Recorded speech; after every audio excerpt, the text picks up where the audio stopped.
Em 1955, um garoto de apenas 14 anos entrou em uma pequena mercearia no sul dos Estados Unidos.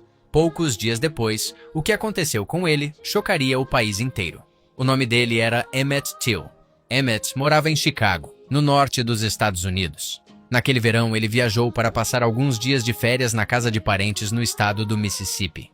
Para ele, parecia apenas uma viagem comum, um tempo para visitar a família e conhecer melhor o lugar onde seus parentes viviam. Mas o Mississippi daquela época era muito diferente de Chicago. O sul dos Estados Unidos ainda vivia sob leis de segregação racial extremamente rígidas. Pessoas negras e brancas eram separadas em escolas, ônibus, restaurantes e praticamente todos os espaços públicos. A desigualdade era parte do cotidiano, e qualquer atitude considerada desrespeitosa contra uma pessoa branca podia provocar consequências extremamente violentas. Naquele período, muitas pessoas negras viviam com medo constante de agressões ou perseguições. Bastava um pequeno conflito para que a situação se tornasse perigosa. Em um dos dias de sua visita, Emmett saiu com alguns amigos e foi até uma pequena mercearia da cidade. Dentro da loja, ele foi visto conversando com a esposa do dono do estabelecimento. O que exatamente aconteceu ali nunca ficou totalmente claro. Alguns disseram que Emmett apenas falou algo ou fez uma brincadeira. Outros afirmaram que ele teria assobiado para a mulher. Pode parecer algo pequeno hoje, mas naquela época e naquele lugar aquilo foi considerado uma grande ofensa. E foi ali que tudo começou a mudar. Algum tempo depois, a mulher contou ao marido que o garoto havia a desrespeitado. Na madrugada de 28 de agosto de 1955, o dono da mercearia e seu meio-irmão foram até a casa onde Emmett estava hospedado. Eles entraram durante a noite e levaram o garoto à força, diante da família que nada podia fazer. O que aconteceu depois foi brutal. Emmett foi violentamente agredido. Depois disso, os homens assassinaram o garoto e jogaram seu corpo em um rio da região. 3 dias depois, o corpo foi encontrado. Quando ele voltou para Chicago, sua mãe tomou uma decisão que marcaria a história.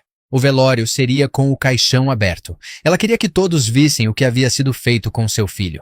As imagens chocaram o país inteiro e ajudaram a expor a violência racial que existia naquele período. Mas no julgamento, um júri formado apenas por pessoas brancas absolveu os acusados. Até hoje, o caso de Emmett Till é lembrado como um dos episódios mais marcantes da luta contra o racismo nos Estados Unidos. Existe uma história que muita gente ainda conta em voz baixa, principalmente quando a conversa acontece à noite. É a história de uma mulher conhecida como Maria Degolada. Maria viveu no final do século XIX, em uma época em que pequenas comunidades eram formadas por fazendas, estradas de terra e casas simples. Segundo relatos da região, ela era uma mulher tranquila e trabalhadora. Mas sua vida dentro de casa era muito diferente. Maria vivia um relacionamento difícil com o marido. As discussões eram frequentes. Vizinhos diziam ouvir brigas quase todas as semanas. Alguns chegaram a comentar que tinham medo de que algo pior pudesse acontecer. E, infelizmente, aconteceu. Em uma noite do ano de 1899, uma discussão entre os dois saiu completamente do controle. Ninguém sabe exatamente o que aconteceu dentro da casa naquele momento. Mas o que se sabe é que, naquela noite, Maria foi assassinada. De forma brutal. Ela foi degolada pelo próprio marido.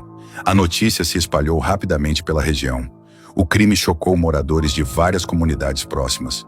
Depois do enterro, muitos acreditaram que aquela história finalmente teria acabado. Mas não foi isso que aconteceu. Pouco tempo depois, moradores que viviam perto do cemitério começaram a dizer que coisas estranhas estavam acontecendo durante a madrugada. Alguns afirmavam ouvir um choro baixo vindo da direção do túmulo. Outros diziam escutar passos caminhando entre as sepulturas. No começo, muita gente pensou que fosse apenas imaginação, mas os relatos continuaram aparecendo. Algumas pessoas afirmavam ter visto uma mulher andando sozinha perto do cemitério durante a noite, vestida de branco, com os cabelos cobrindo o rosto, e segundo esses relatos, quando alguém tentava se aproximar, ela simplesmente desaparecia. Com o passar do tempo, a história começou a se espalhar para outras cidades, e algo inesperado aconteceu. Algumas pessoas começaram a visitar o túmulo de Maria, principalmente pessoas que estavam passando por momentos difíceis. Elas levavam flores, velas e bilhetes com pedidos. Alguns moradores dizem que certos pedidos feitos ali acabaram sendo atendidos. Por causa disso, o túmulo de Maria Degolada acabou se tornando um lugar conhecido por quem busca ajuda ou proteção. Mas até hoje, há quem diga que, em certas madrugadas silenciosas, ainda é possível ouvir algo perto do cemitério, um choro distante, como se a história daquela noite de 1899 ainda não tivesse Existe uma lenda terminado. muito antiga no Nordeste do Brasil que até hoje assusta quem vive perto das matas. Ela fala de uma entidade misteriosa conhecida como Comadre Fulozinha, considerada por muitos a guardiã da floresta. Moradores do interior contam que essa presença vive escondida nas partes mais fechadas da mata, longe das estradas e das cidades. Quase ninguém diz ter visto o rosto dela claramente, mas quem já esteve na floresta em certas noites afirma que algo estranho pode acontecer. Tudo começa com um silêncio repentino. Os pássaros param de cantar, os insetos parecem desaparecer, e até o vento que passa entre as árvores parece sumir. A floresta inteira fica quieta, como se algo estivesse observando. É nesse momento que algumas pessoas dizem ouvir um som muito estranho, um assobio. Um assobio fino, longo e misterioso que ecoa entre as árvores da mata. Caçadores antigos dizem que esse assobio não vem de apenas um lugar. Ele parece surgir de todos os lados ao mesmo tempo, como se a própria floresta estivesse tentando falar. Alguns dizem que, quando você para escutar melhor, o som muda de lugar. Primeiro longe, depois um pouco mais perto, depois bem atrás de você. Segundo as histórias populares, é nesse momento que a Comadre Fulozinha já sabe que alguém entrou em seu território. A entidade é descrita como uma mulher pequena, com cabelos extremamente longos e embaraçados. Esses cabelos seriam tão grandes que arrastam pelo chão da floresta, misturados com folhas, galhos e cipós. Algumas testemunhas afirmam que ela se move entre as árvores com uma velocidade impossível. Outros dizem que às vezes apenas veem os cabelos passando rapidamente entre os troncos, como se algo estivesse correndo pela mata. Mas existe um motivo para ela aparecer. A lenda diz que a Comadre Fulozinha protege os animais da floresta. Quem entra na mata apenas para caçar por necessidade normalmente não é incomodado. Mas aqueles que entram apenas para matar animais por diversão podem acabar chamando a atenção dela. Histórias antigas contam que alguns caçadores começaram a ouvir o assobio cada vez mais perto conforme caminhavam pela mata.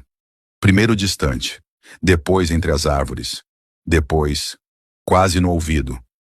Alguns dizem que começaram a ouvir passos atrás deles, galhos quebrando, folhas sendo pisadas. Mas quando se viravam, não havia ninguém.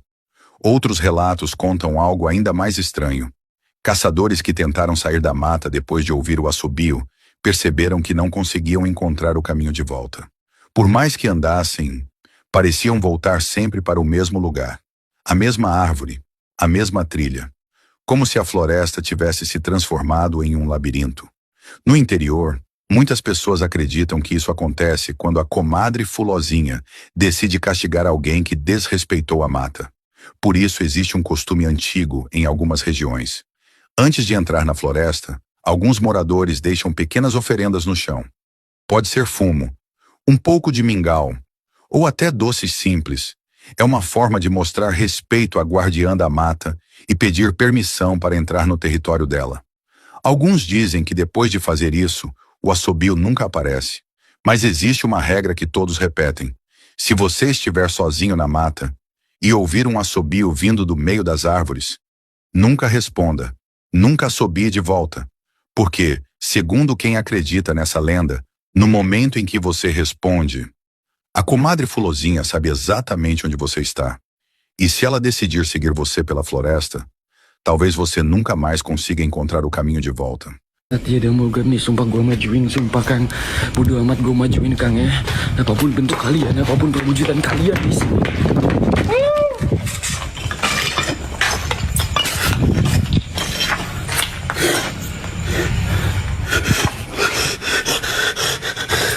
Adek!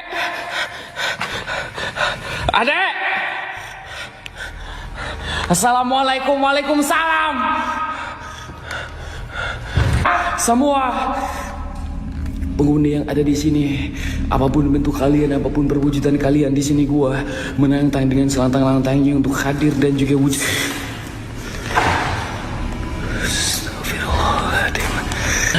Allahu Akbar, kurrobun dan nurul sakimatu bi kalimati la itamati min syarri ma khalaq. Apapun bentuk kalian. Siapa?